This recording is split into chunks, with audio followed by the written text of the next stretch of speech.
So, first of all, I just want you to share whatever you feel comes to mind in respect of these lower vibrational entities that come in, okay? And also how you deal with it as a teacher, having students who maybe open themselves up and come across some things that are not particularly very nice, how you then deal with that for your students so that they can still develop and keep opening up in a way that is educated rather than, getting shut down with fear. Oh, low vibrational beings and entities. Okay. And Well, I'm so experiences. glad you asked this question because there are a lot of mediums that deny the existence. And Mm-hmm. I think there's a belief that if you deny it, you take away its power. But it's also when you're working with energies, it's also worth being mindful that there are other energies out there. Now, Yeah. when we're working in mediumship, the way I explain it to the students is that everything in the universe. I mean, I know you know this, so I'm not teaching you how to suck eggs, but um, everything in the universe is about energy, frequency, and vibration. So the way I explain it is spirit of very high frequency. We're sort of down here somewhere, and as mediums, we meditate and we raise our frequency and vibration to connect with spirit. So that's where the conversation comes. It starts off like a dial-up broadband connection, and then as you get more validation, then the connection strengthens. And when you're raising your frequency, it's like you're tuning in like a radio. You're Mm-hmm. tuning into Spirit FM. Now we're bringing them through from Spirit World, from Source, from Heaven, whatever you want to call it. It's all pretty much the same thing. So when you're working in mediumship, you're raising your vibration and you're moving away from lower vibration frequencies. So you're connecting with spirit from source, and they've got that wonderful silvery umbilical cord that connects them to source. So the energy is wonderful when you're connecting with spirit in that way in proper mediumship. You feel that unconditional love. You get that feeling of butterflies in your chest, and it's a wonderful experience. But there are other things, and I kind of separate it out into the other bit is more like the paranormal. And people think paranormal and mediumship quite often are the same thing, and they're not. They're kind of distant cousins. They're connected because there's a spirit involved, but Yeah. they come from different places. And Mm-hmm. the lower vibrational beings are something that you tend to move away from unless there is you have a connection with that kind of level of energy. And it's like Yeah. just dialing down the frequency a bit. You can connect with them. Some people get it naturally. The feeling you get when you connect with a different energy, it doesn't have to be a negative one, but if you're getting one that you're connected with a spirit that isn't necessarily connected with source, the energy feels heavier, it feels thicker, and it feels like there's an actual person in the room with you. Now it does Mm-hmm. with spirit, but it's a much lighter one. But you'll also get their personality coming through as well, and you'll be able to tell if it was a good person or not so good person when they come through. It doesn't mean that's how they are now, obviously, because they're a healed soul, but they're demonstrating to us what they were like as a person.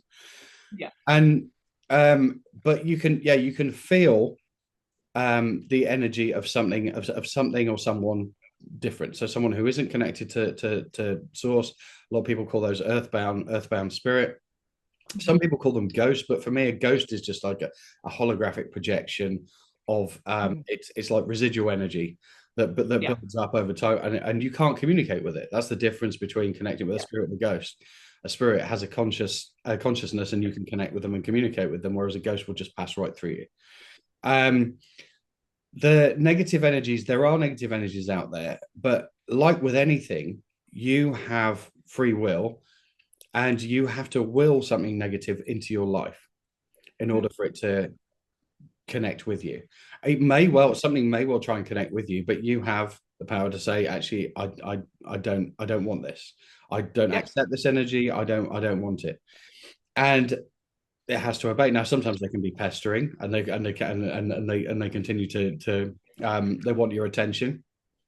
And a lot of people will mistake just an earthbound spirit, for example, for something negative or something evil because it Mm-hmm. creates fear.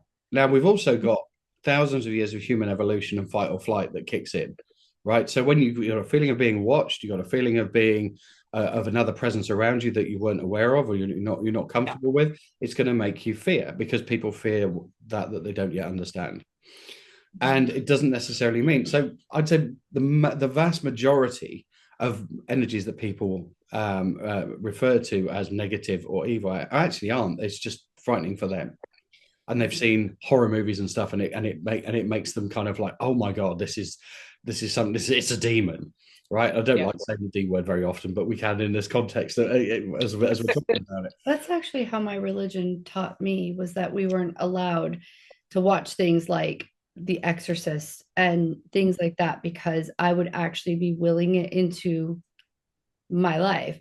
And there was a Right. point where I had just left that church that I had discussed earlier, and I had actually watched The Exorcist, and I locked myself in a bathroom for 3 days because I was so caught up in it. Because, when you're so strongly believing one way, and if you believe it, you can really will that. So when you talk about also, you can also get them right back out of your life.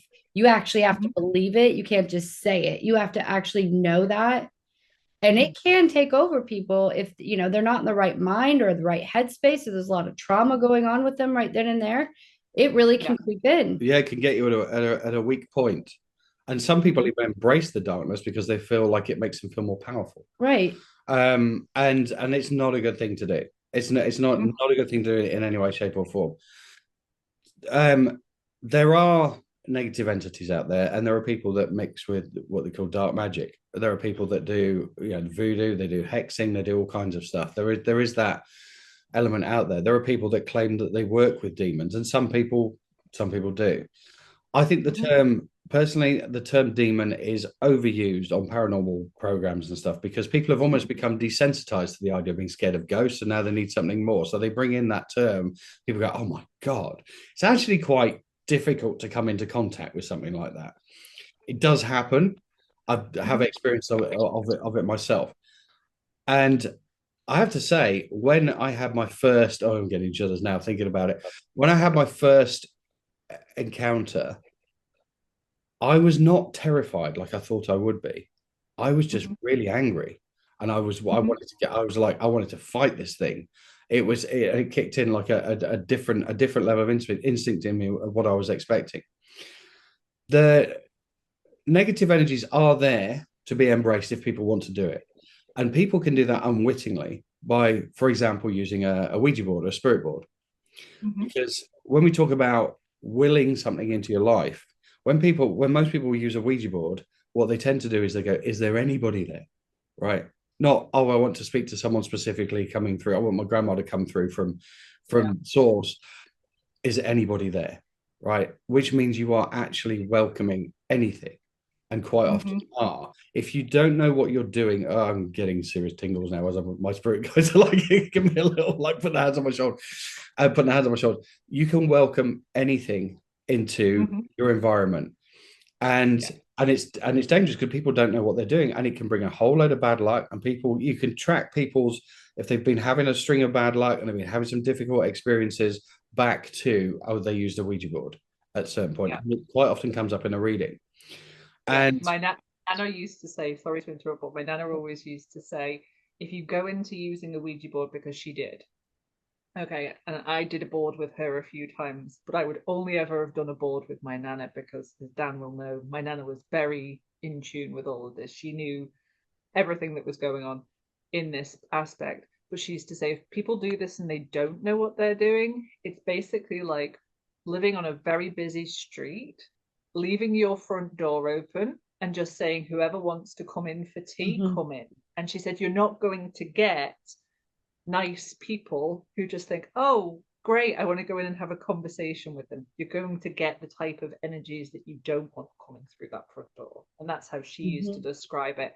And I remember she went over to the US in, I think, the 1960s and was absolutely horrified that they sold these things in toy shops. Yep. It was as if it was just a game to play, and Mhm. it was, this is serious stuff. These boards are powerful and serious, and if you don't know what you're doing, and if you're in complete denial that there's anything out there that is problematic or trickster energy or negative or whatever we want to call it, you're opening yourself up to all sorts of things. 100%, 100%. It's terrifying that they're sold as toys. I think, yeah, my advice would be to anyone, just don't, Yeah. unless you're with someone. because some people try and do readings with them as well, and you think, God, how long is that going to take? Because you have to spell out every word, right? I mean, but it is a tool of divination, like tarot cards, like anything else. Yep. It's a tool of divination, and if people aren't using it correctly, and your Nana's analogy is a wonderful one, right? Because chances are you're going to get something that's negative coming through. And also, if you haven't closed it down properly, they're going to go, well, do you know what? You've called me through. I'm just going to kick off now. I'm going to cause some trouble. The number of Yeah. times I used to work with a paranormal investigation team, we used to call ourselves a paranormal investigation team, but really we were the last paranormal investigation team you would call in. The last because we weren't just we used to do investigations for fun, and we do it evidentially as well. We go in somewhere blind, see what we could pick up, and then try and validate it afterwards. See what information was around that we could validate the experience. Yeah. Whereas a lot of people read up on it first and then try and contact with a specific one. That's kind of an early kind of elementary way of an entry level way of doing paranormal investigation. If you go in, you want a medium to go in with you, and they can see what they can pick up, right? And yes, you can do spirit boxes. But spirit boxes are like an electronic version of a Ouija board. It's the same kind of thing. But we would get called round to people's houses because they were having poltergeist activity, they were having all kinds of stuff going on, and it was because someone had used a Ouija board and opened up a portal, and there was whatever they wanted to come through, and also it's like, you've invited me, I'm going to cause this trouble now. So we'd have to go. I'd say probably 9 times out of 10, the trouble we had to get rid of, the unwelcome visitors that people had, were down to kind of Ouija boards. Or some form of witchcraft, or something along those lines. They do exist, and going back to that point about where we're talking about denying their existence, denying their power. It is some entities will create fear or things that will frighten you because they feed off that energy and it helps them to manifest. Yeah. It's a bit like Monsters Inc. I think someone knew what they were doing when they made that film, right? You know how they'd like the scare that. That's the movie that I explain to people, and when I'm talking about energetic vampires, that's exactly the movie that I refer to. Because they scare the children to get the energy, and then that powers up the monsters factory or whatever it is on the other side. and it is a bit like that. And when you're confronted with a negative energy, the best thing you can do, I mean, it's okay to accept that they're there. It does create fear, and we keep that talk out of class to begin with, because we want people to open up and surrender, not worry about it, because that can be a big thing that holds people back. Yeah. And actually, when you explain that they're actually moving away from, on a vibrational frequency level, away from negative entities, they feel much more comfortable with it.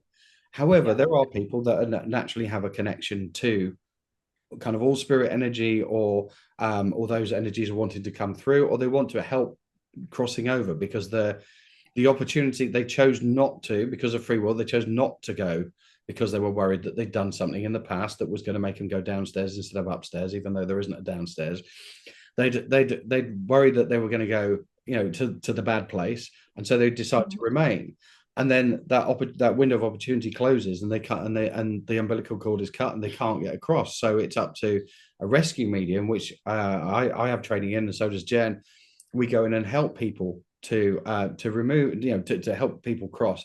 And that, I've got to say, is as rewarding as doing a reading for someone and connecting them with their loved ones, because they're still while they're well, it's not the whole soul, obviously it's a fractal of the soul, but they are still kind of in that human mindset. They're stuck in a 3D world and unable to cross over, and by themselves, and they still have their kind of human belief thing going on. And obviously there's a bit more to it, but they still have that their human emotions and those kinds of things.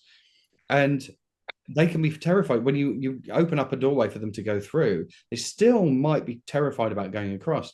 So we have to bring someone through from the other side for them. And it can be their mum or their sister or their husband or their wife, or someone that's going to reassure them. And then there's this moment where they go, oh, and they're going, yeah, it's okay, come on. And then they're reunited, and you feel the energy in the room completely change. And there's just a wonderful feeling of love. And you just think, God, it was such a privilege to be able to do that for someone and create this wonderful moment. And then there are other things that are much more serious and not as fun. And we have to kind of, sometimes they won't, like, we can push them over, but sometimes we literally have to push them over. And Yeah. When you're doing it in person, it's very different to, I mean, Jen, I'm sure we'll talk about how we do it in because we astral project to do it now rather than go around to someone's house. So I still kind of miss that, because I haven't done it for a while, like go around to someone's house and clear it. But when you're in that situation and there's stuff flapping around, and you kind of, you have to remind yourself it's just energy and it just needs moving somewhere else. Right. No matter how it manifests itself, it's just energy and it just needs redistributing. Some of this stuff is, I'm still getting my head around it. And I do agree, like when we astro travel, there is that step of removing yourself a bit, because you know that you can still feel your body still not being there. But sometimes when we're really deep into the trance, if you will, of doing astro traveling, and we go into cleanse people's homes, and we, by the way, do it for free. We never charge for that. It's something we just do. Sometimes people donate, but we don't ever charge for that, because it's just something that is like part of our obligation to do. And when we go in there to do this, we actually validate the things that are around in their home, so they know. Again, that's that confidential, and we know that we're in their house. It makes you feel so much better to know that they're actually here instead of just saying that we came. But I just remember the first time, if it's okay, I'm going to go into mine really quick, because I know that was you were asking. I won't go into one of the first experiences I have, but first of all, I was under attack when I was doing mediumship, and I think it's a really great story for us to go into another podcast. But there was someone specifically that had a massive crush on Dan, and this is when we were in the early stages of dating, and I didn't want anyone to know that we were dating. Dan was like, "Let's tell the world," and I'm like, "No," because one, I took this so serious. I didn't want to jeopardize his reputation in any way of doing this. I didn't want people to think that when I really was working so hard at doing this and really getting a lot of validation, that people didn't think that Dan was just putting me out there because we were in a relationship.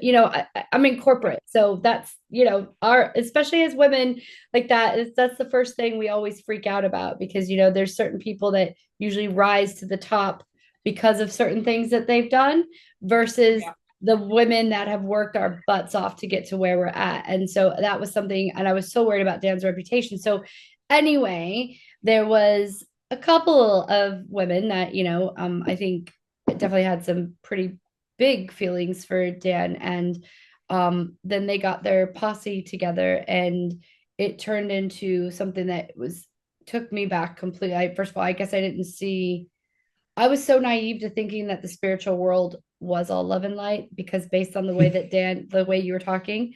And I'm glad that Dan did structure it that way. He would not allow us to kind of go into that, because people like me would never even touch it, because I was so scared already about, how to develop. And so anyway, there was someone that went to a witch to put some black magic on me.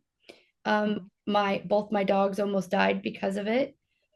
They had sent over, mind you, I was in Arizona in the desert, had a brand new house built. So nothing but just dirt around, like in a brand new house that I had built. And about 15 frogs showed up in my yard overnight in dirt, no grass, no water, nothing around. And my dogs licked those frogs. Toads. Yeah, they were actually toads. Yeah. And they kept coming, and nowhere else in the neighborhood did anyone was experiencing it, because I'm going out there for all the logical answers. And then there was other things that were happening. I had unexplained bruises, scratch marks on me, like things that were happening that I was like, oh my God, what's going on? So Dan had to call in some of his people to also help with him, because he's damn good at it. But he was like, wait, this is some serious stuff going on. Anyway, they tracked it back to source and figured out exactly who it was from. Things like that. But one of my biggest experiences was when our friend Josephine, who is a natural witch, and she is so amazing, that girl, she's such a good person. She told us to come to Shepton Mallet for a paranormal investigation. And so that's a Shepton Mallet prison for those of you who don't know. And so we went there, and that was my first time doing this. Dan had plenty of experience. And we went into what do you call it? A gallows? Is it gallows? Yeah, the Where they gallows. hang So there's an people? execution room. Yeah. Yeah. And so we went in there, and I start picking up on everyone's health in there immediately, because that's just like seems to be like my little bit of that extra that I will tap into. And I literally start like what they're doing right now, but I'm being told this by a spirit, an entity in there. And mind you, when Dan and I opened up, we had to tap into a different frequency. We don't go into the normal one we do when we're reading for people, as he was talking about. So um there's educational maps, I guess, in the back. It's all on recording out there. But there's educational maps. It's pitch black in there. I'm already like, what the hell am I doing here? Like I'm like, Jesus, this is so different. Dan kept trying to warn me. It's so different than doing this astro traveling the way we do it. He's like, I'm telling you. And he's like, we had to put all kinds of protection on. Dan asked us to do like armor of God and things like that we have to do to go into those things. And I'm terrified, because I mean, you got to remember, this is a religious girl that only believes in love and light, and so what you were talking about. Yeah. So anyway, I go in there, and all of a sudden this guy, and so Josephine starts asking me questions. She goes, Jen, what's the guy's name? So I tell her, I'm like, his name's John, or whatever it is. I think it was John. And then she goes, okay, I want you to tell me now, did he work here? Was he a prisoner here? I'm like, no, he was an executor in this room. He did it right here.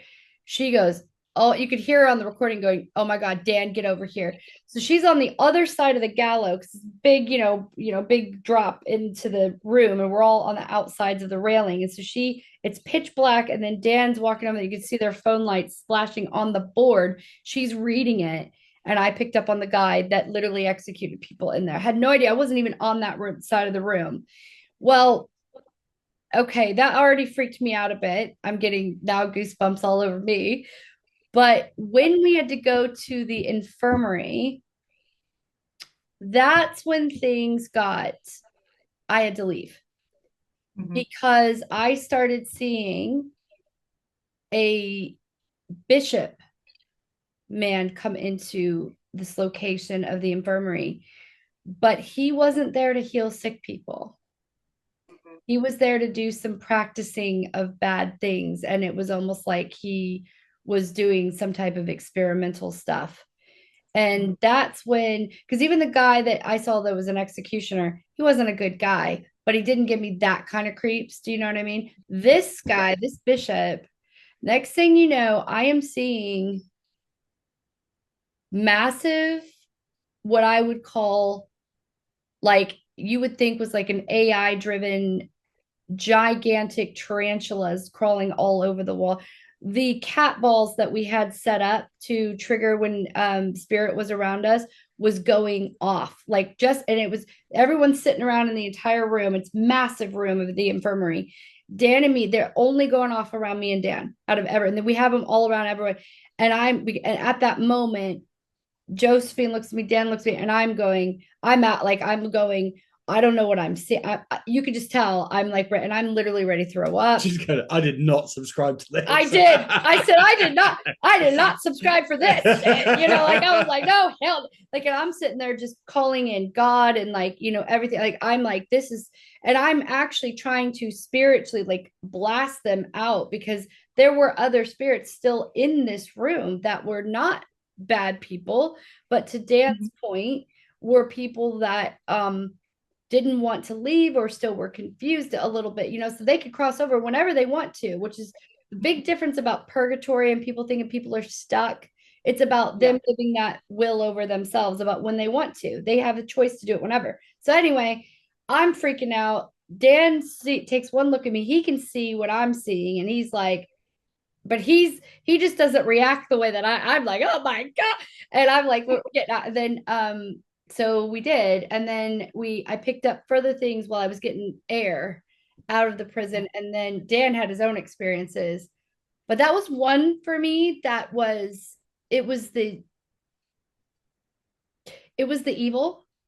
I'm going to Mhm. say it, Yeah. that I remember, and Dan reminds me of what my job is to do there, which is to get rid of that.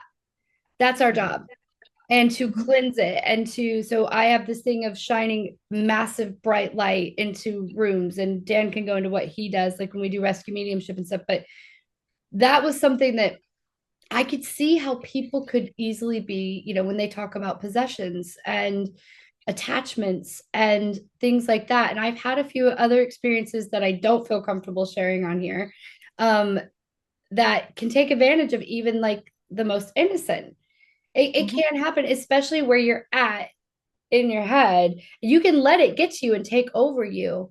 And that's why I think it's so important, not to get off track, but when we go about Ouija boards and things like that, it is important. And like you said, when you did it with your nan who knew what to do in case something maybe went wrong, and she did it for the right reasons. And Dan's always there, so I know that I have someone to snap me out of it. Yeah. I think, yeah, that's it.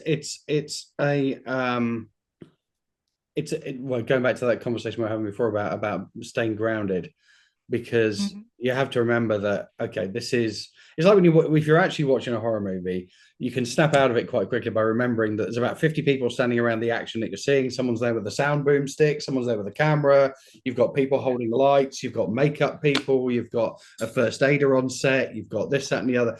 So but in that scenario, you just need to remember it's just about energy. It might be presenting itself to you in a certain way, but it's just about energy. um yeah, we moved to kind of an astral projection way of disposing of things, because a lot of people from around the world needed help, and there was a better way to do that. Geographically, you can only help a limited number of people if you go in person. I still like to do in-person ones, and I know there's a few people nearby who'd like to do it, and I know there's some people who would like to team up with us who are paranormal investigators. A good example of astral projection, because I'm sure you talk to your listeners and your viewers a lot about that kind of thing.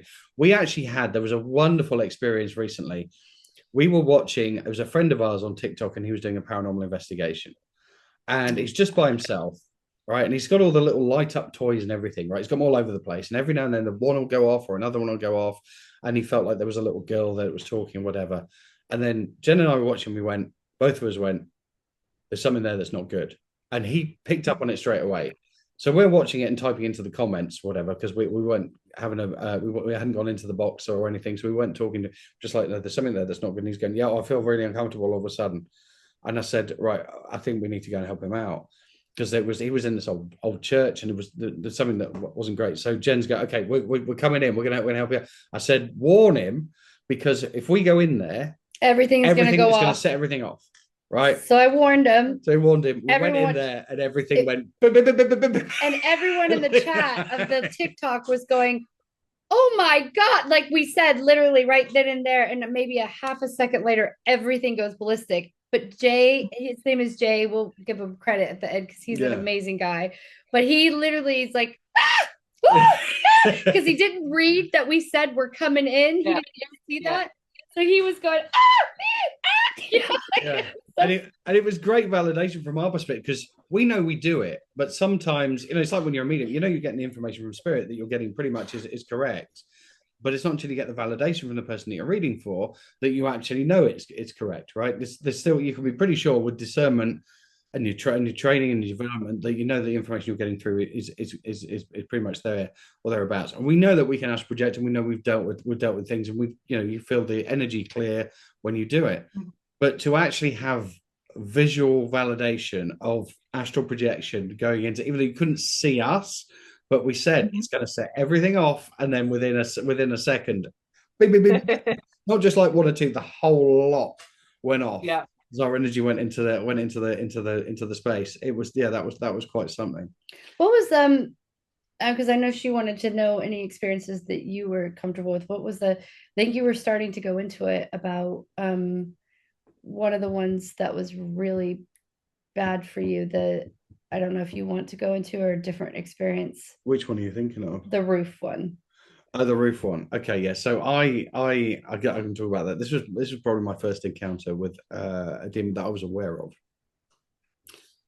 He did say the word demon. He hates saying it, so he goes, "Damn." Yeah, the D word. Yeah. So I had this is going back a while before I met you. I was running a circle where we had two circles. Me and another medium who actually was the one who taught me how to astral project and remote view. I ended up parting ways because she was teaching me in an unethical way. I was just basically using astro traveling to spy on other people. She got me to spy on someone, and I didn't realize. And when I realized that's what she was getting me to do, I went, "Okay, I'm out. I can't do it. I'm not doing this." Mm-hmm. So they yeah. So we had two circles in our we built up this community on Facebook back in the day, and we had two circles. She was running one, I was running the other, right? And she started the second circle, and she brought in some people that were witches. They're practicing witches, and out of absolutely nowhere, I had rescue mediums contacting me, going, "You really need to protect yourself right now." And I'm going, "Why?" "Just take however you need to. You need to." I'm going, "Well, what do I need to do? There's extra levels of protection. I'm doing this. I'm doing this. I'm doing it." What? They're like, "No, you really need to protect yourself." I'm like, "Okay." So I did, and then they just disappeared. They came out of nowhere, and then they disappeared. But they gave me some. They sent me some valuable information. I ended up using some of it, and then some of it I found out some more for myself. We ended up, when myself and this other medium fell out, the witches that were in her circle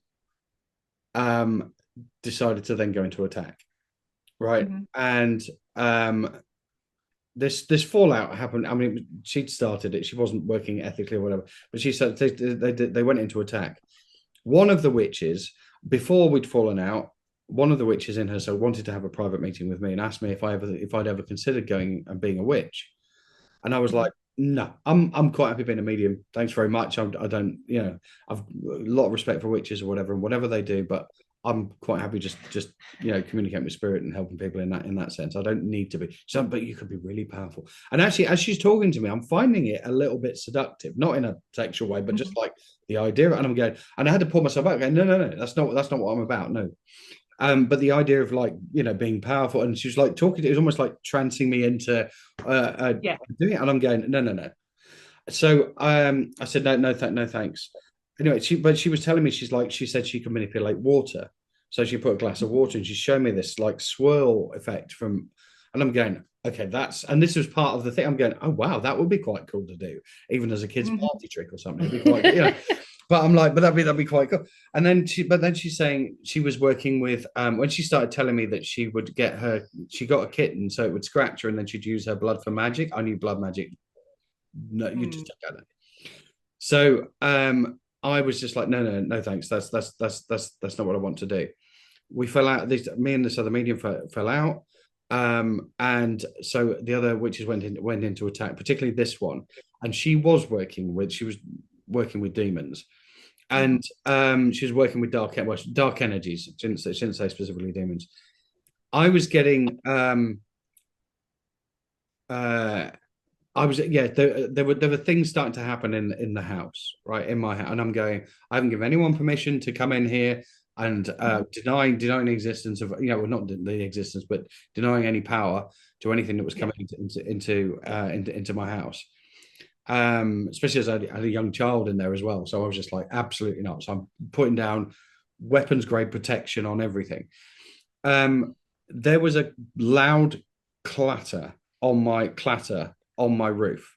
I had a flat roof. I was living in it was like an old 400-year-old house where it was converted stables, and it was on the roof of the bedroom, and it sounded big, and it sounded like horses' hooves. And I was like, what the hell is going on? So I then tried to get out the front door to see what was on the roof, because it was clearly there was something big on there. And I was estimating about 8, by the sound of it, about 8 feet tall. And I was like, it sounded like hooves. And I'm going, this is crazy. So I still, even now, I've been doing mediumship for a long time. still have this battle with my rational brain going, okay, there's got to be a reason, there's got to be a rational reason for this, right? There Yeah. has to be. And that's where you have to go every time, right? Not everything's spiritual. It has to be, there's also a rational reason. And so I couldn't get out the front door. And so I thought, oh, it might be locked. So I turned the key and realized it was unlocked. So I'd realized then I'd locked it. So I turned it back and still couldn't get out the front door. And then I heard it move and go onto the garage, which was also a flat roof. Anyway, I managed to get out the front door, and then I heard it go from the garage. I could hear it on the garage, and it was going. I could not just hear it; I could kind of see it in my mind's eye, and I could feel it was there. And I'm going, I've got to get out. So I would then go to the gate to try and get out. Same thing, can't get out, can't get out. And I'm like, okay, somebody's telling me I shouldn't be. Something's protecting me there. I shouldn't be going out, right? Shouldn't be going anywhere. And so I wasn't meant to confront it at that point. I then go to sleep that night, a few hours later, and I get woken up, and there is a D word in my bedroom. And I'm looking at it, and I'm going, is this in my mind? Now I'm like, have I just, because I woke up, and I woke up suddenly, and I'm going, is this in my mind? So I'm looking at it, and I'm going, and I'm not wanting to ask it a question because I don't want it to tell me any answers, but I'm going, this is in my mind. This is in my mind. So I look away for about 30 seconds, and I look back, and it's still there. And I'm like, and at this point, I was like, You were enraged mad. I was furious that this thing was in my house, or someone had put it in my house. And I was like, no, this is not happening. And I had a fury of anger that came through, and I pushed it out, basically pushed it out of the house. Didn't get up and grab it by the neck or anything, but I energetically pushed it out of the house and removed it. And at that point, as I did that, a lamp that was on the side that had a controllable. So like if you get a salt lamp like this one, you get there's like there's settings on it, and you can dial it. Oh, sorry, you can either turn it bright up, or it's a dimmer. That's what I'm looking for, a dimmer. And so there's a lamp with a dimmer on it, and it was on a low. I think it might have been a salt lamp actually, on a low setting. As I pushed it out, it went turned right up, and it went bright. And I was like, did I just do that as well? Or was that someone around me, just one of my spirit guides or someone just letting me know that everything's okay? But I pushed it out. Yeah. And then from that moment on, that was my first encounter. I knew exactly what it was. And I know then if I am confronting something of that level, I do get angry. And it's not like I get, because you can get fearful about other things, but I know immediately if it is a D word or if it's not, because my temperament will change. And mine goes into rescue mode. Mine goes into, as a mom, like the people that are around the room or with Dan, mine goes into like, his is a different kind of protective mode. His is I'm going to kick your butt. Mine is, I'm going to bring in all the medical equipment. I'm ready for anything. Like that's me. Yeah. Like I'm the one that's just like, I'm ready to like blast someone with the firing hose while Dan's ready to do some other stuff that is not good to these things. And it's and it's interesting because we've been working together doing it. So we do it together. With Jen coming in there, and she can blast out light and hold light for me, almost like throwing in a flash grenade, right? For something. She can do that. It cuts down my time of me having to battle with these things, but to about 30% of the time it would take me otherwise. I could be in there for like a couple of hours to get rid of something at some. But when Jen comes in there and helps me with it, we can get it done. We can get it done super quick. Well, a lot quicker. Sometimes we're still doing a meditation and for about an hour or two, and we have to take a break in the middle of it. But it's different though between crossing someone over that's still on, you know what I mean, on the earth plane, right? Like it's different because those are people that aren't, like I said, bad people. They just need to be crossed over. Now, sometimes I've now experienced, recently we were on a live and something was not good here.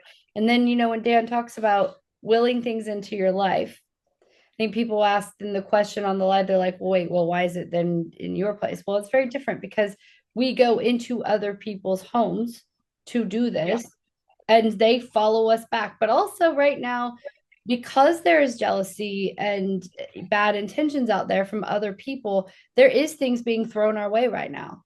I Yeah. still can't get over that. It's why I am so grateful for people like you, people like Josephine, people who are like, it's almost like you can go to other people to help you, to that you trust, that no matter how big or how high you go, they don't care. It doesn't matter. And we're all there to put one thing first. You know what I mean? And it's the health and the ethics and the intentions of others, like the well-being of others. And Absolutely. yeah, but so I can cross people over. Um, Mhm. but I mean, when I first started doing this, I had no control over it. Things were just coming and taking over me. I was literally like channeling. It was though I was experiencing this is things that weren't so dark, but things that are not in the higher vibration. Mhm. So I would be experiencing, if they were unalived, I would be going through it, and I literally really thought I was dying, like at that moment. And Yeah. Dan said to me, "You need to get them to take it off you, blah blah blah." But at the time, I couldn't, because I thought that by me going through the pain, I was taking it off of them. Does that make Mm. sense? Because I was so inexperienced and uneducated. And Dan was like, and you'll see a lot of people still out there doing that. And it shows that they're not educated about this, because Yeah. actually they're not experiencing that anymore.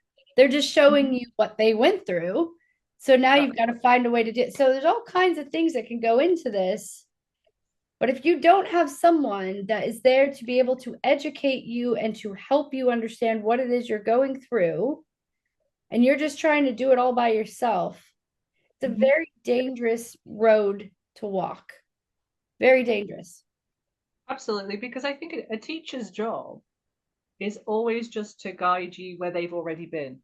You know, us Mm-hmm. as teachers, we've been through the doubts, we've been through the struggle against having to surrender, we've been through coming across things that are not particularly nice, and how did we deal with them? That's a teacher's job. A teacher's job, and certainly as a student, your job is never to put your teacher on a pedestal and think that they know everything, because they're always learning and growing. But there are people who've taken the steps before you. And it's just that putting a hand back and helping you through the path, and helping you so that when things do come up, you've got somebody then to rely on.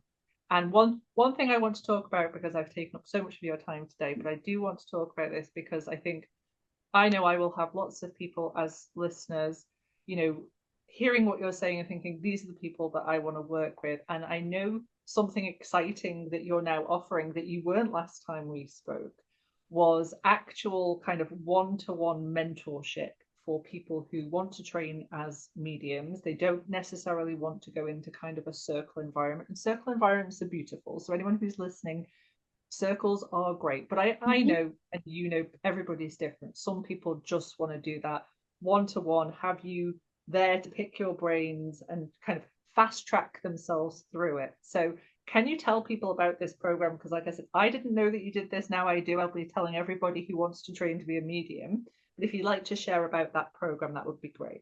Absolutely, thank you. Actually, Susie, just before I go into answering that, is it okay if I just add just one little thing to what we were saying previously? Of course. Is that okay? I just want to add a bit of reassurance to people, because we're talking about earthbound spirits, and we're talking about negative energies. There are a lot of mediums out there, unfortunately, that will tell you that your loved ones are stuck, right? Yes. And so it's really important that we Yes. cover this, if that's okay, because Absolutely. their loved ones aren't stuck. Mm-mm. And if the usually the people that we end up crossing over are from like a bygone era, they had a strong religious upbringing quite often, and they Hmm. believed in heaven and hell, and they believe that they're going to go to hell because they stole a loaf of bread to feed their family once, and that's why they might go to something along those lines, right?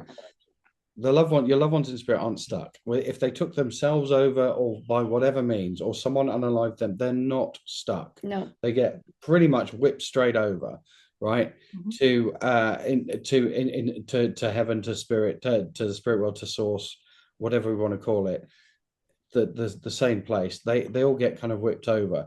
There are some horrendous mediums that will tell people that their loved ones are stuck, right? When actually what they mean is they can't connect with them. And instead of telling that person that they can't connect with them, Right. they'll say, "Oh, they must be stuck," right? Okay. And they're not thinking there, because they just want to. What they're thinking about there is they want to take the money for the reading, right? Rather than just being honest and accountable and saying, do you know what, I just can't, I'm really sorry, I can't connect with them. They will say, oh, your loved ones are stuck. They must be stuck somewhere. They're not thinking about how that's going to affect the person that they're reading for, because then they think, oh my God, my dad's just stuck in for eternity. What do I do about that? How do I, that's an awful place. They've already lost them, and now you're telling them they're stuck. It's even worse, right? Not only that, there's one that told them that there's one out there that we really have an issue with as well, that told them not only because they couldn't connect with them, it was someone's sister. So this medium, she told this sitter that they couldn't connect with them because they were stuck, and that a demon was holding them down and she had to rescue them.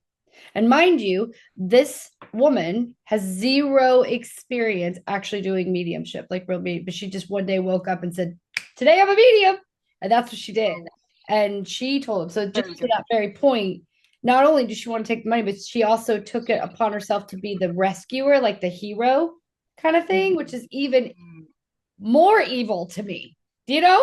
But anyway, I digress. Yeah, Sorry. no, that's all right. But it yeah, drives me crazy. Then she's done another reading for someone who'd taken themselves over, and she was saying that not only were they stuck, but because of karmic law and repercussions and things like that. Now, whether or not that is a thing, for some, when you're doing a mediumship reading, it's irrelevant to that place and time.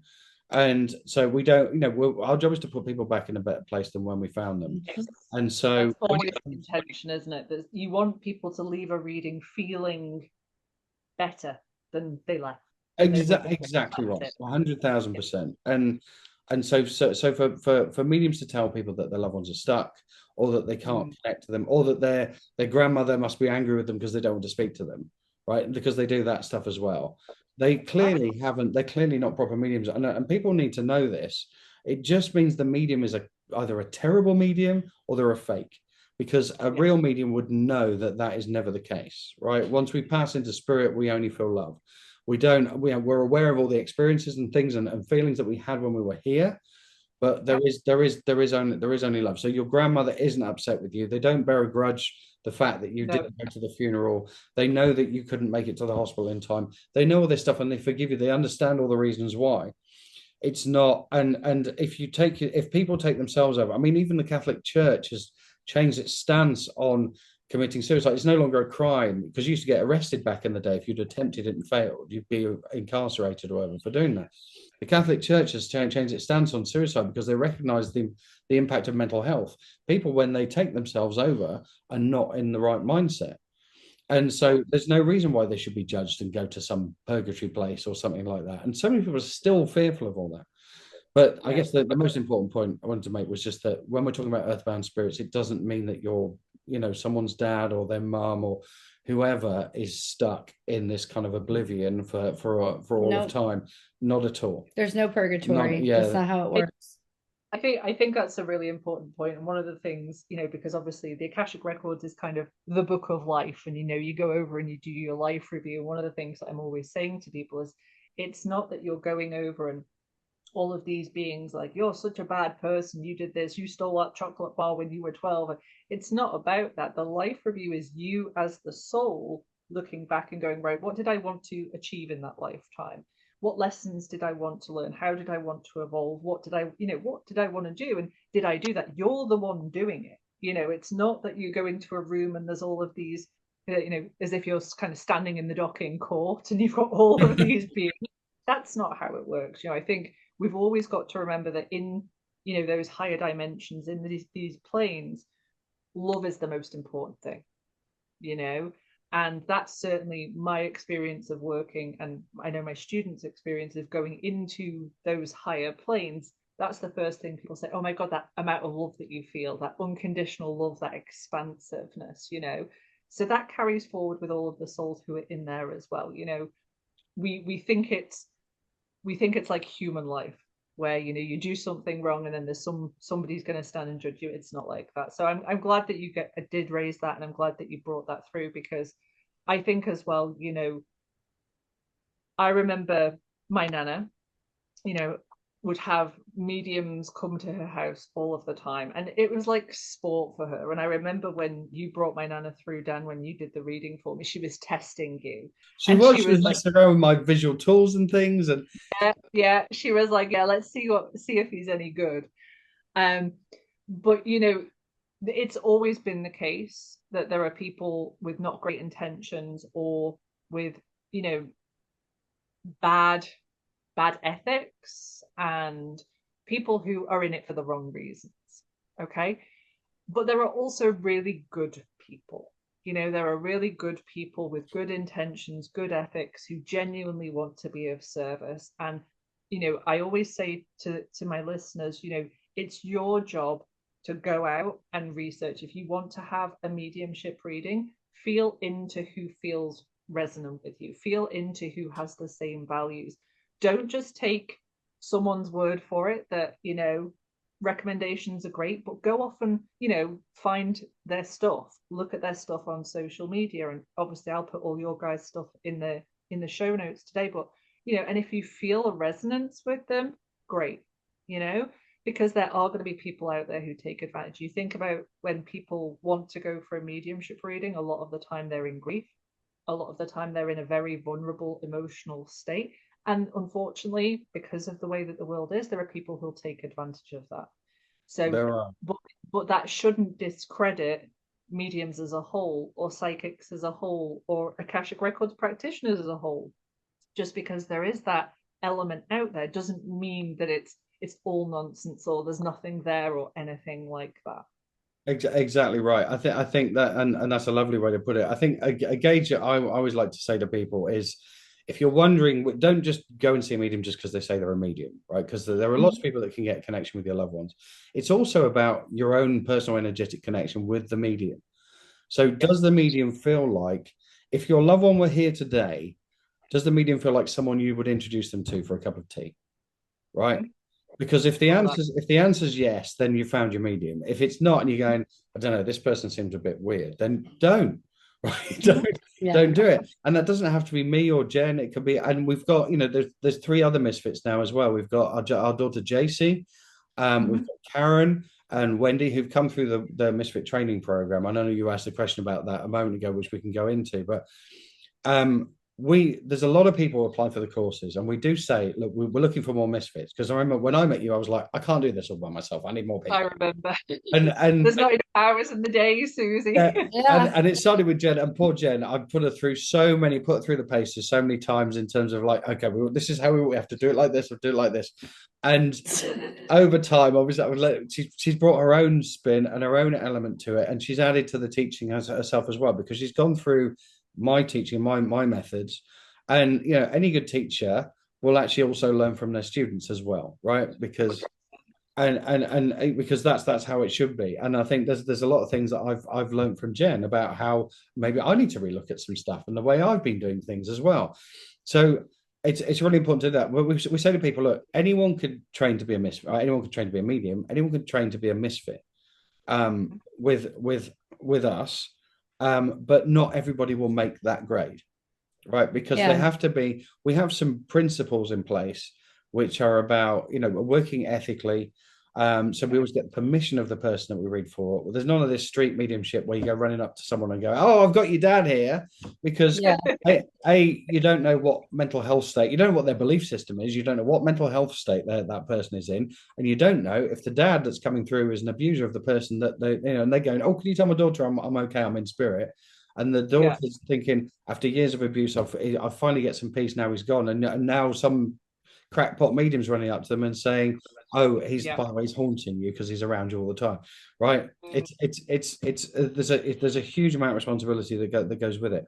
We work ethically and we work evidentially, and it's about, and we have to do this without judgment, right? And that means over sexual orientation, over race, over religion, over anything. It has to be a safe space. It's going to be a safe space for people to learn, and it's going to be a safe space for people to operate. And so people that can come in from whatever background, whatever sexuality, whatever culture, whatever religion, will come in. And I'm so happy to say that we do get that from all aspects and all backgrounds and all belief systems. People do come to us for for readings, and they come back. We get a lot of repeat. A lot of repeat, even Yeah. with now Karen, JC, and Wendy, which is really exciting because Dan's development course is a criteria and a lot of testing. I will say there's a lot of testing after.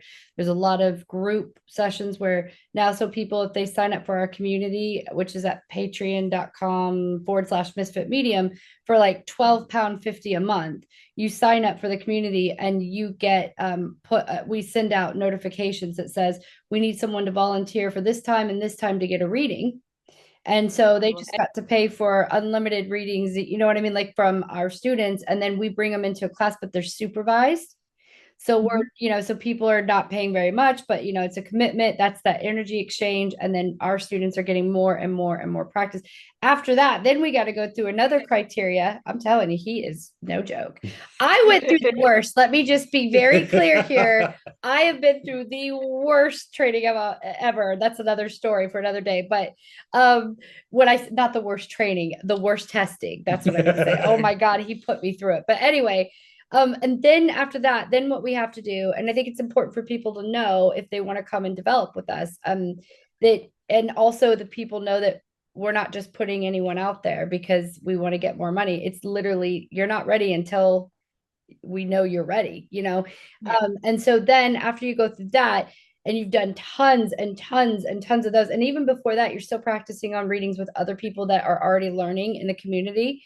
And we make sure that people are not just making it fit, right? Then after that, then you get to do one-to-one readings with people for free. We still do that volunteer thing, but Dan or myself will be sitting there with our camera turned off, but we're listening. So it's kind of feels more like it's a one-to-one reading. You do about another 25, 30 of those.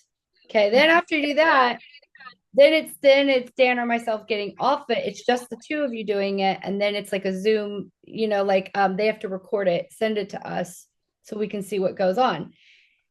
You will never know about the ethics until you have the practice and the practice and the practice, because things come up that you don't realize, things that come up, and it could be really challenging, because that's when you really want to tell someone something, because it's going to be a wow moment for them. And the hardest thing is holding back when it could put someone in a really bad place or a dangerous position. There are certain things, if you're working ethically, you cannot say to some. For instance, if I see that you've got cancer, no way in hell am I going to tell you you've got cancer. Because one, what if I'm wrong? And number two, even if I'm right, what's that going to do to your mindset before you can even get into the doctor to get checked? Do you know what I mean? People do crazy things. So it's all those kind of things that you'll get that practice and stuff. So our one-to-ones, that's from beginner classes. That's our class setting. And the one-to-ones are even more intense because you're getting there a lot quicker than a beginner class. That's exactly right. So a lot of mediums. I mean, I remember when I first started, people would say, "Oh, you got to expect to be sitting in a circle for about 2 years, right, before you then go out and do free readings, and then you go off and do, you go off as a professional." And some courses, I've seen some that will drag it out for 3 years. They'll do a beginner, then an intermediate, then advanced. We did beginner, then intermediate/advanced, because once you've gone to intermediate, you can get into advanced pretty quickly. With the structured learning that we have. So we can get someone to a professional level of mediumship in about 18 months, which is about half the time of that 3 years. They're doing, the professional is like, you're doing it, but you're doing it for free, because you're doing it because you're developing, you're getting something from it. The universal law of exchange comes in because you are getting something, you're getting development from it, from the experience of it. So you're getting healing from the reading, you're getting experience from that. From reading, you get experience from that experience. So we can do it in about 18 months. The reason for that is because the way we've structured the course, it breaks up all the component parts. My frustration when I was developing was just, it took so long for people. It was so slow. And I was like, I don't need to just sit there going, see what I get. I want to know why I'm getting it, how it's working, what's happening, what are the mechanics behind it. What does this mean if this happens? What does this mean if this happens? If they didn't have the answers for that, I'd have to go and find it from somewhere else. I'd find it from someone like you, or I'd find it from another mentor or whatever. And once I had the understanding and structure and some rigidity to it, because that was satisfying my rational brain as well. I can't just accept that that's just how it is, or that it just happens like that. It's not magic. There's a reason for everything, right? So I structured the course in that way, and then what I did was I break it up into its component parts, and then we put it all together, and then you start reading. You don't just start doing it from the beginning. You start doing it, working with your intuition, and so on. So, and we do that over a longer period because when there's more people in class. But when it's one-to-one, that means someone gets to sit with us. If they're doing weekly one-to-one, which will get them from absolute beginner to advanced level of mediumship in 6 months. If you do all the homework. If they do the homework. Okay. If they do the homework. And it is intensive because, I mean, sometimes the homework is just like meditations, but I need you to meditate every day to this specific meditation, and then I need you to do your own version of that meditation by the time we meet next week, right? And so on, and symbolism and psychometry and exercises for your third eye chakra, for your clairvoyance, for your clairaudience, listening exercises, all these All things. kinds of good break stuff. it all up, and then we go, right, now you're going to read, and they go, what? And you're like, yeah, okay. So now you've got a spirit with you. What can you tell me about them? What do they feel like? Does it feel like a male or a female? And then they surprise themselves with the information that they come out. Like, oh my God, I didn't know. How am I getting this stuff? I feel like I'm making it up. Right. Yeah. We have bi-weekly also one-to-one development as well. We do. So that obviously being bi-weekly, they get there in a year rather than the 6 months. But if someone comes in, they get to sit with me or with Jen. And we swap over as well. We take each other's classes because it's nice to switch it up. And also, they're going to read for Jen a number of times. They're going to know a lot about it because that's a big part of how we do it. You read for the person who's teaching you. So then I'll come in, and then Jen will come in for mine. And we sit down for 60 to 90 minutes every week. And it's flexible as well. It's not like a set time like class. We can find a way that works around people's schedules. So we have attorneys, doctors. We do, yeah. We've got all kinds of one-to-one students from all walks of life because they need that flexibility with the schedule. Yeah, and not everybody joins to become a medium like you didn't initially. Nope. But they just want to know what they're capable of doing.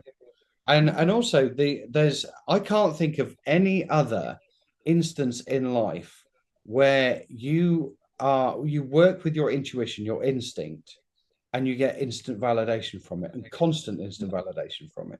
Because we all have those moments in life where you reach a crossroads and you go, I feel like I need to go left, right? And then your logical brain kicks in and goes, yeah, but going right, it's actually probably going to be quicker. And there's a number of other reasons why you should go that way. You go that way, it doesn't work out, and you go, oh, I kind of knew I should have gone the other way. Why don't I listen to myself? Then weeks go by until you have a similar scenario, and you go, all right, I've got a real feeling I should be going this way. And then you think, yeah, but actually, law of averages, if you probably, it should be right this time. And then, or someone else will say to you, why are you going that way? You should be going that way. And you go, well, they sound like they know what they're talking about, so maybe I should listen to them. You go again that way, it doesn't work out. You go, I bloody knew I should have listened to myself, right? And you forget about it. And people talk about your gut instinct or whatever is it's almost like it's irrational behavior. But actually, when you start listening to it and tuning into it, it doesn't lie to you. And, no. I always say you always know the right decision and you always know the yes. The problem is we've learned how to not listen to it. Exactly right. Exactly right. But when you start listening again and feeling what feels like the right thing to do at this point, right? So what do I think is the right thing? Because you can have so many things and overthinking or whatever. What do I feel is the right thing to do at this point? Yeah. When you're communicating with spirit, that's how spirit communicates with you. They use your intuition. Do I feel like this is a yes answer or a no answer? Does it feel like this is a woman or a man I've got coming through? You start working with that. And when you get that validation, that instant validation and constant validation, repeated validation, you go, do you know what? I can actually listen to myself and trust my instinct, right? And when you start trusting your instinct, you start trusting yourself. And when you start trusting yourself, you start believing in yourself. And then your confidence grows exponentially. Right. And we will always have this crisis of confidence about, am I making this up? To which I always say to people, if I said to you, right, just make up something about that person there and you got a large percentage of it right, you'd be like, well, I can't just be making this up. I must be getting it from somewhere. Right. So you're getting it from spirit. So we teach people to connect, and their confidence within themselves and just knowing that they're capable of doing so much more than their physical body will allow them to do. right? Mhm. You can only swim so your physical body might only allow you to swim so far, jump so high, run so fast, but your spiritual energetic body will allow you to do so much more. There's an infinite number of possibilities. And so when you can when you learn that and you awaken the spirit within, you suddenly realize that you are capable of doing more. And some of the people, like we've got financial directors and lawyers and so they have no interest in being a medium, but they're just really fascinated by it, and they sometimes just want to sit in a circle and just do it because it feels like they're adding some more value somewhere, to themselves or to people around them. And we even have there's one lady on the training course. She's a doctor, and she's finding parallels between how the human body's working versus what we're getting from spirit, and trying to and knitting them together. Yeah. So, for example, it was kind of when we talk about clairalience, which is about the psychic smell. I always previously believed that spirit would actually like almost like they're going and put a smell of their aftershave or tobacco smoke or whatever it is around you. I like you pick it up from somewhere. Didn't really question where. And then when I was having a conversation with this lady, and she's telling me that actually it's because your brain, smell and memory are connected massively. They're really strong. And she's saying actually it's like you have a memory of what these smells are. And so then I realized, so then I'm connected with spirit and meditating on this and going, okay, so what's happening here is they're not actually putting the smell in front of me. What they're doing is they're triggering a sense in my mind, which reminds me of that smell, and they're actually allowing me to smell it. So it's like the first time you smell a lemon, you remember what the smell of a lemon smells like. So then when you smell it, when you smell lemon, you go, oh, that's a lemon. Why am I smelling lemon? Right. So it's triggering a memory. It's not actually, they're not actually putting the smell of lemon in front of you. There's no physical representation for that smell, but they're actually triggering a memory of the smell. Right. It's like when it's like with sound as well. When someone says, when when you're a kid and you hear a police siren for the first time, you go, what's that noise? And your mum or your dad says, oh, that's a police siren. And there's a memory of that sound so the next time you hear it, when someone else says, what's that noise? You go, oh, there's a police siren. Someone's in trouble. There's a police siren. Right. Yeah. And so this is triggering another part. And this is another reason why everyone can do this. We're a walking, talking library of knowledge, experiences, sounds, smells, sights that spirit uses to help us communicate with people. It's like a reference library. But that's also why bottom line is for us too, we have the situation where we have some people come to us and they've literally said to us, I want to take your one-to-one. And it's not the most cheapest, right? I will say that it's the most intense, and you will get results, and you will, if you see us work, Karen, JC, Wendy, myself, or Dan, we're always out there doing, demonstrations on live, but also if you want to book a reading so you can see for yourself how it is that we do this before you decide to take development courses, go to misfitmedium.com. But we've had to turn people away. And that's really important for people to know, because we've had some people come to us and say, we ask them, what's the reason you want to do this? It's not about us judging, but we need to make sure 9 times out of 10, the reason's fine. But it's the 1% that you get that comes in, and one person, for instance, said, I want to be the best medium in the world. That was the reason. We're like, you need to go and train with sorry, someone else. No deal. And then, we had someone else that, wanted to be able to learn how to do astro projection so that they can go in and, they had some other people that they thought were cursing them, and we're like, next, So we have to make sure that intention's right, because it's our reputation at the end of the day. And it's your reputation, and it's your time and energy. And it's our responsibility. When you're investing time and energy in someone to try and help them unlock things and unfurl things and develop, right, it has to be done in an aligned way. If somebody's coming with bad intentions to you, it's never going to work. No, nope. It's doomed from the start. So asking that question at the start is completely valid. Yeah, absolutely. And that's also why it's not all about the money for us as well. So if they want to develop, they can go to bi-weekly or weekly mentorship. We would absolutely love to have them. And that's at when does the next beginner's circle start? Because if for people who are thinking, well, I'm a bit scared, actually I learn better in community. I know you do. I know you have a couple of circles that are fully booked, and you might not know, might be putting you on the spot here saying when's the next one, but the podcast will go out and it'll live on the internet forever. So when sort of how often do you run them? How do they work? What can people expect on that side of things? Okay, so well, thank you very much for asking. So we have we have a circle and we have classes. So there's a new circle that is coming out. I want to say within the next 6 weeks.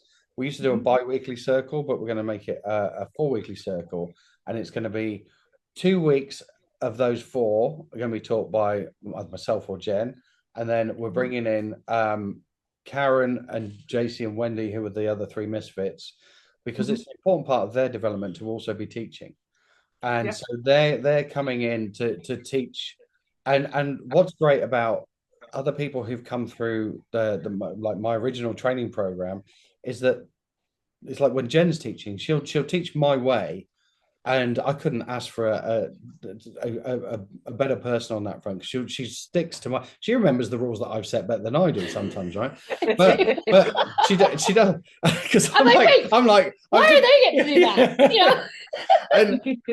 and but she also says, well, this is how I got around this problem. So this is the challenge that Dan's setting for you, but this is how I got around it as well. So there's an extra bit of a bit of top spin on there, which is great. And so we've got Karen and JC and Wendy. They're going to be teaching the circle, but they also sit in the circle on the ones that we're teaching, because we have no ego in there. So it doesn't matter what level people are at in circle. Everybody, the ones that have been in there longer, they just want to help the other ones succeed. So there's no, if someone comes in there thinking they're all that in a bag of chips and they start lighting, I only said polenta, what is Palo Santo, not lighting polenta, that'd be a nightmare, wouldn't it? But lighting Palo Santo, whatever, I always do this before my spiritual work, whatever. Like, okay, you're gonna go, because it's not about impressing us to show how spiritual someone is. And quite often people who are on a spiritual path, or they have some knowledge of spirituality, seem to think that mediumship is a divine right and it comes as part of it. And the ones that we get in class that are like that, they've done some spiritual exploration, and they may well be in contact with spirit guides and things like that, but it's not necessarily mediumship. And so we kind of have to help them realign a little bit, or just go, do you know what, I don't think this path is right for you. You carry on doing that, and be go and talk to Susie about Akashic Records reading, or go and talk to talk to someone about Reiki healing or something. But mediumship isn't necessarily, it's not for everybody. Some people are meant to do other things, or they're more interested in other things. So we've got Circle that is coming out, I want to say within the next 6 weeks. That's going to start. We've got 2 beginner classes at the moment. They are full. The classes are different to Circles. The classes are more structured. Circle is more for like practicing exercises and things like that. It's a little bit more light touch. The classes are much more structured, and we drill down into things a bit more. There will be a new class, I want to say kind of end of August, beginning of September. End of August, beginning of September for that class. New beginner class, which is, and then for a higher level of investment is the one-to-one, and we actually have a couple of places available at the moment for people. Quite often people join the class, beginner class, and they go, oh, I want to accelerate this, because they get a taste of it, and they go, okay, can we sign up for one-to-one? But we have a couple of places available each for one-to-one mentoring at the moment. And the great thing about it is, because we work with people who are in all kinds of walks of life, it's a flexible time. We work with in a time that works with our diary and theirs, so it doesn't have to be a set time like classes. And because the wonders of the internet, people do it from all over the world. And you guys still offer one-to-one readings with either you or now together as well, is that right? That is right. Yeah. So people can book a reading. It's been a big thing now with everyone wanting us to read together. Really popular, actually. So because people were asking us for a long time about because we do a couple reading, which is where either myself or Jen would kind of, or now one of Karen, JC, or Wendy they can order as a couple. So there's 2 friends, brother and sister, mother and daughter, father and son, whatever. Very rarely father and son, because men tend to be a lot more skeptical, right? There are some. We're getting a lot more guys actually coming for readings now, which means we're doing something right, because it means guys are feeling more comfortable about coming forward. But yeah, so we people can book with me, they can book with Jen, they can book with Karen, JC, or Wendy, or they can book with me and Jen together now. And or they can have a couples reading with myself and Jen, and we both tap into the same spirit, and we get different mediums get different bits of information. A lot of it will align, but there might be just key bits in the messages and things that are slightly different. And the pace of the reading goes a bit, because if you're reading by yourself, you might just pause for a second while you're getting information from spirit. So while I'm getting a download from spirit, Jen's now talking about the bit of information that she's got. Then I talk and she's getting the next bit. So the pace is much more, yeah, much more fluid. And yeah, so you can, yeah, people can book with us together, or book with one of our other wonderful misfits as well. Um, yeah, it's and I've got to say it is, it's not the easiest job to do, right? Sometimes, because what you really want to do is help. You really want to bring that person back for them, and you can't. But what you can do is give them a moment of hope and a beautiful moment of reconnection that gives them a real hope and real belief that their loved one is around us. They've been around us for that moment and is around them all the time, whenever they want to think about them, or sometimes even when they're not thinking about them, they just pop in on them. And it is an absolute pleasure and a privilege to be able to do this work, and to be able to facilitate that conversation. It's definitely not the easiest job, but it is most definitely the most rewarding by far. I love that, because what I know from both of you is that the service to the client is what's the most important thing. Yes. It's not about the ego, it's not about I think I'm the best, it's not about how much money can I make out of this. It's, can I, as we said before, can I send this person off feeling better than they did when they showed up to this session? And with that intention behind your service, you're not going to be able to go wrong.